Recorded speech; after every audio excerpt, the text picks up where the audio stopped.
So today guys, I'll be discussing something hard to discuss with. I will be discussing our miscarriage journey. If you followed my first video, I showed you the happiness that we had during the time when we found out she's pregnant until the point she was having some symptoms. So this is like a continuation of that particular story. We just wanted to share our experience and maybe some people will learn through our experience. So just a little bit of recap.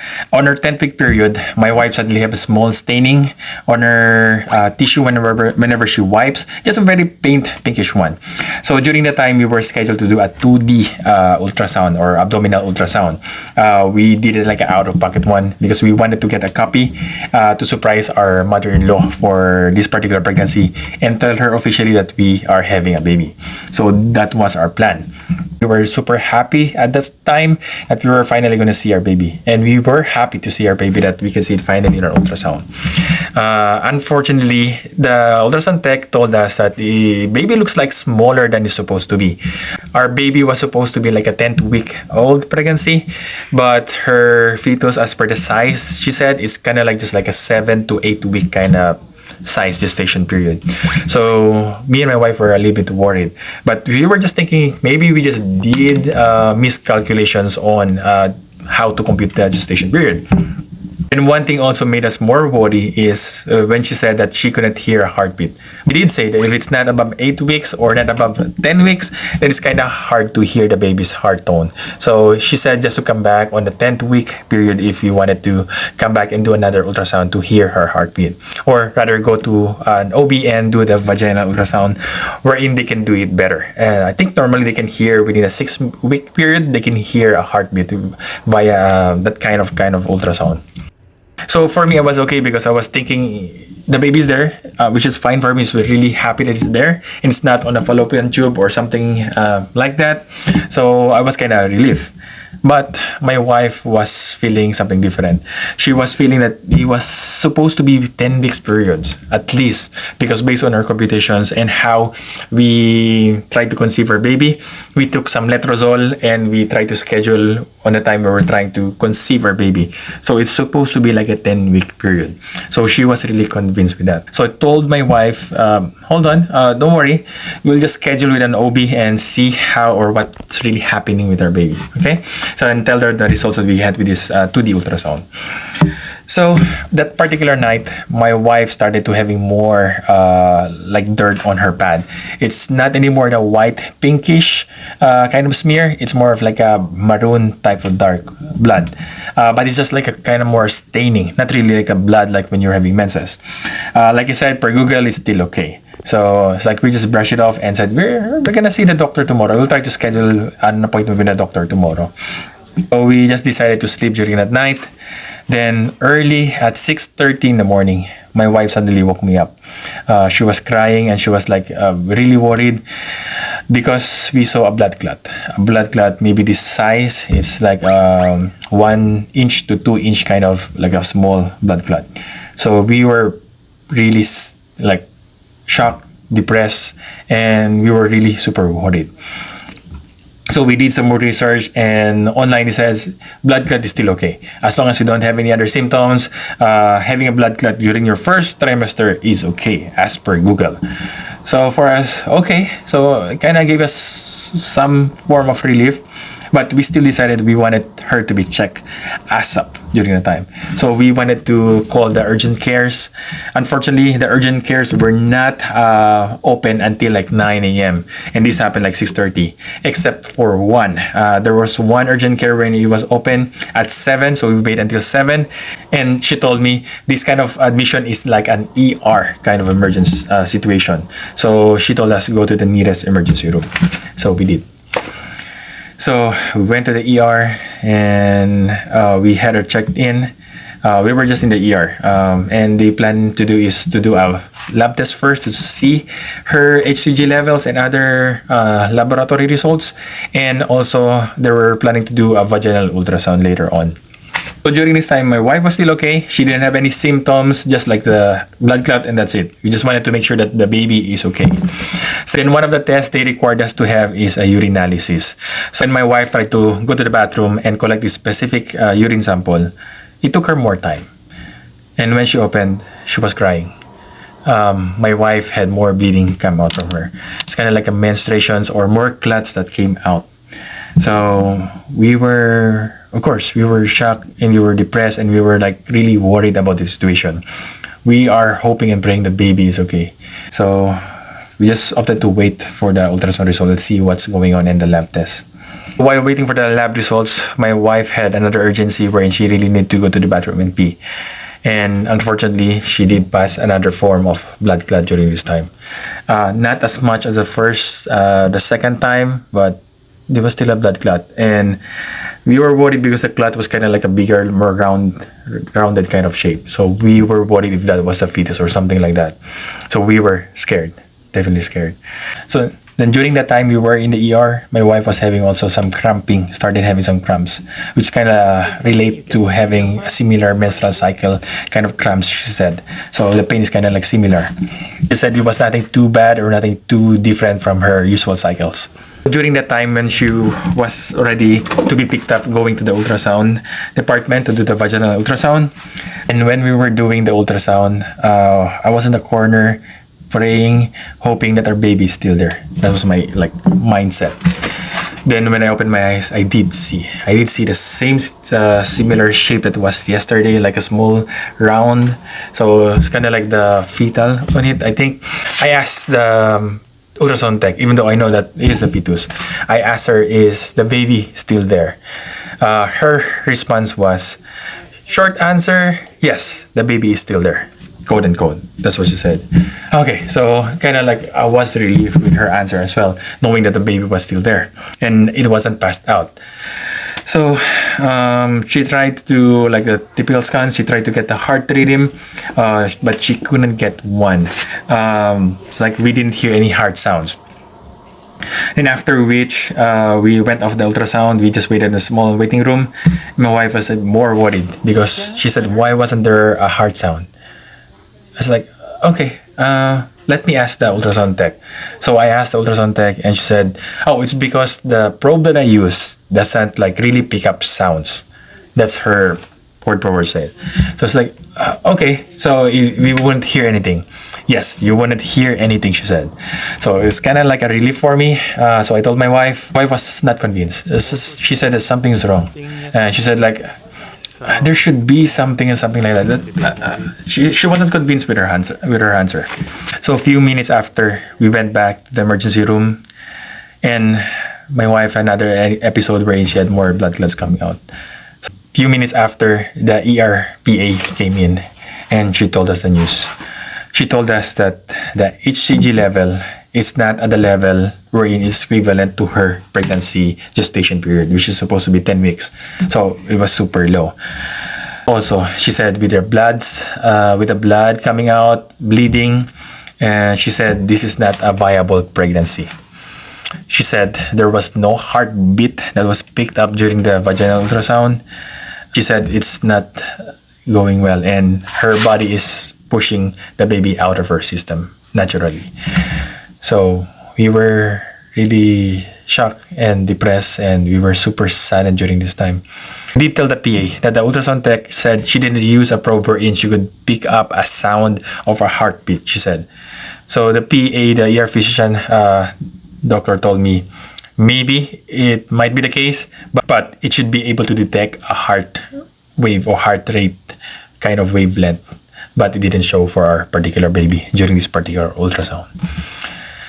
So she said it was really an active miscarriage, or she's actively having a miscarriage then. So the plan is just for her to wait and push the baby out and schedule an appointment with her OB on the following day. She told us if she's having a lot of bleeding, like more than one pad per hour, and she's having symptoms like dizziness, weakness, her blood pressure is dropping, then we should go back to the emergency room. But she told us to go to the main hospital, wherein there's a bigger hospital and has the OB-GYN department, because they might possibly do a DNC for her if ever she's having that kind of problem. And she just gave us some medications, a pain medication, a narcotic, and because she said she's going to have a worse pain later on if she's trying to pass the fetus out of her system. She said she really needs this pain medication. She said she's sorry for our loss and she knows it's hard, and she said she'll give us a few minutes in order for us to have our own moment. And during this time, we did break down. We really cried. We felt super hopeless because we really can't do anything about this situation. So we were really at the like really stage where we just cried our hearts out. All our hopes and things that we were planning for our pregnancy and our baby, like all just went to the drain during that time. So it was really a bad news. So after then, we were discharged from the ER and we went home. At home, of course, the house feels empty. It's like our emotions felt empty. My wife and I were really at that stage we're in. We just didn't any urge to do anything at the moment. So my wife during the time kept on having cramps and she kept on passing a few more blood clots during the time. Not until around 9 p.m. my wife said she stopped having some blood clots coming out from her system. And her pain is getting worse and worse and worse. To the point wherein it was super unbearable for her. She said it's the worst pain that she ever felt. So she tried a lot of things. She tried the warm compress. She tried different poses. She tried different kind of methods just to relieve the pain. At first, she didn't want to take any ibuprofen or anything that could harm the baby because we were still in denial. But later on, she took those things, ibuprofen, Tylenol. It didn't work. And she decided to take the narcotic. We are not really keen of taking narcotics, but during this time, she said she really needs to take one. So she did take it, and unfortunately, it didn't have any effect on her. Nothing, nada. So she was super in pain. So me and my wife decided to go to the ER, to the main ER this time.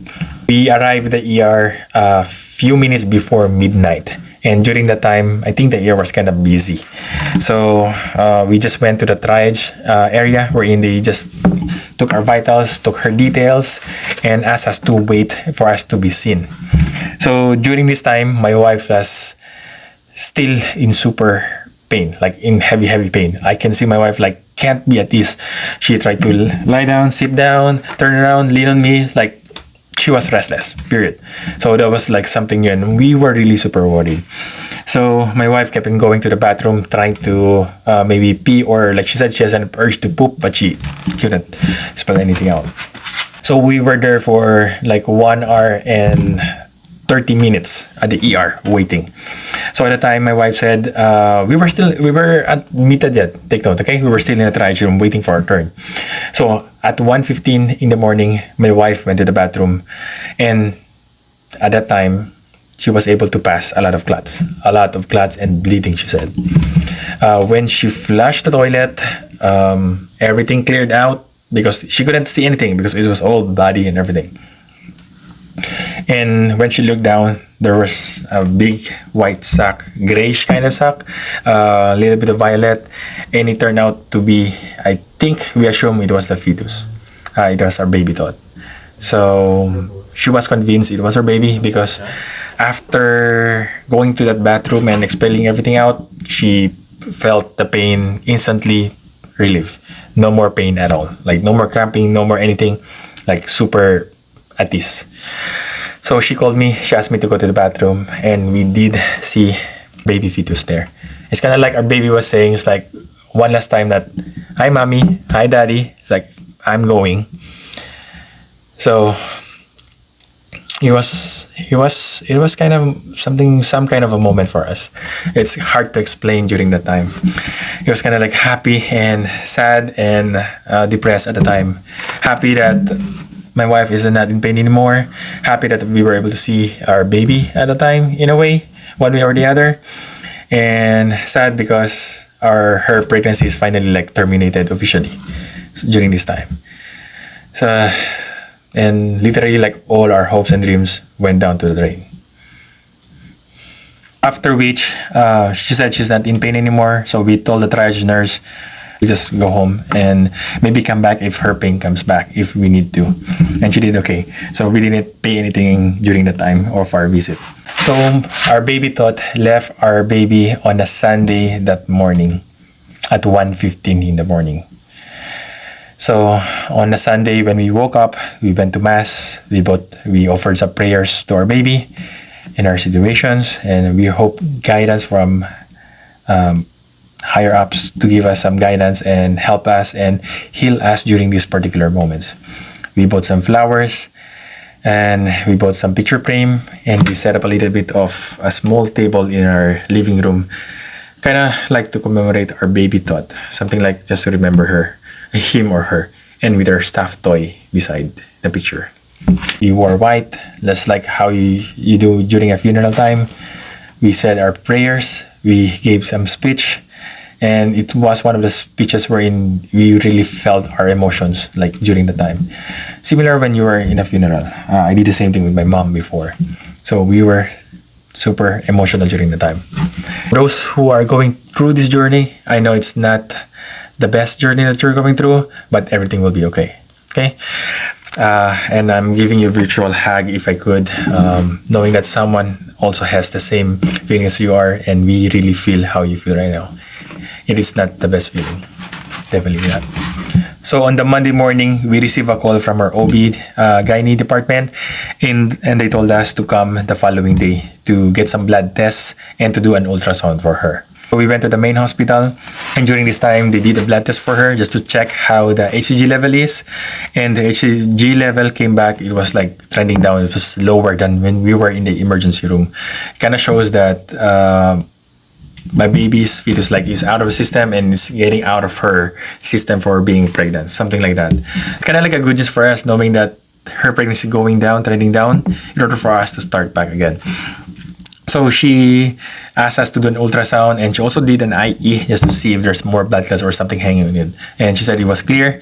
And with the ultrasound they did with her, it showed that there was no fetus anymore inside. It was clear. So during this time, the doctor was just a little bit worried because her uterus was kind of like a thick, still in a very thick kind of manner. And she told us just to take a cytotec, a drug that you will use to, usually to do a miscarriage. So for her, she just wanted to take this in order to push more clots in her system.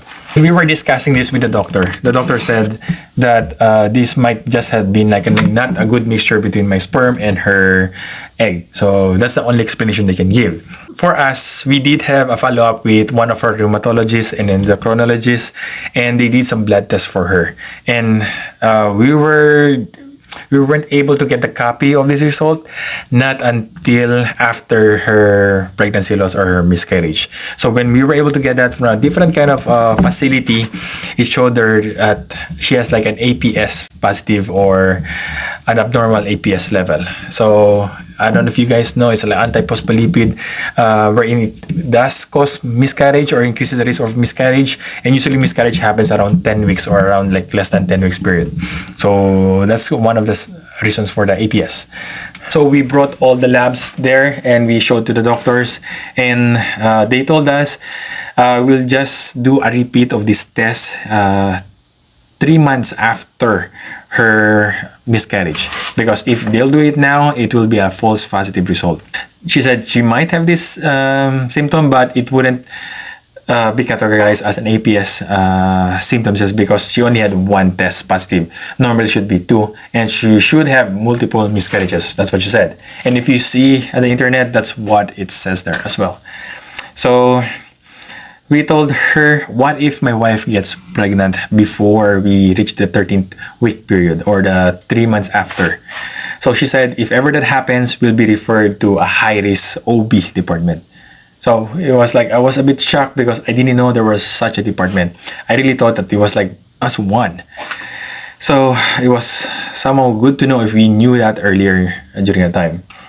So she said if we get pregnant, they might just start her with a low dose Lovenox or heparin shot daily. I think we saw this first with Marielle Rodriguez during her pregnancy. And I see a lot of this kind of pregnancy here in the US. So they're giving a Lovenox shots every day until they give birth. So that was the plan with the OB. So she said come back in 13 weeks or come back in 2 weeks if she still tested positive for a pregnancy test. If she still is positive with the pregnancy test after 2 weeks, then we might have to come back and do a DNC for her just to scrape out everything in her uterus. So our 2 weeks period is tomorrow. So I'll let you guys know about it soon, okay? So she took 4 pills. It's either intravaginally or through her mouth. So we decided to do the mouth thing. So the mouth, it says there to put it in your mouth cheek for 30 minutes before swallowing it. And you will have the symptoms 12 to 24 hours later on. So my wife had the symptoms. I think she started to having symptoms almost like near the 24-hour period. So something like that. It didn't really work that fast. I think she had 2 episodes of blood clots wherein at first, the first one was like a similar blood clot when she was in the emergency room, and the second one little bit more during on the following day. So I just wanted to share my experience just in case you guys have to go this kind of similar route, and I want you guys to learn from this experience. So having a miscarriage is not the best feeling in the world, definitely. I know a lot of us will think this could not happen to any of us, and I really wish it wouldn't. I really wish this to anyone. I don't wish this anyone to undergo this kind of journey, but it could. Also, I'm sorry I haven't been here for the last 2 weeks.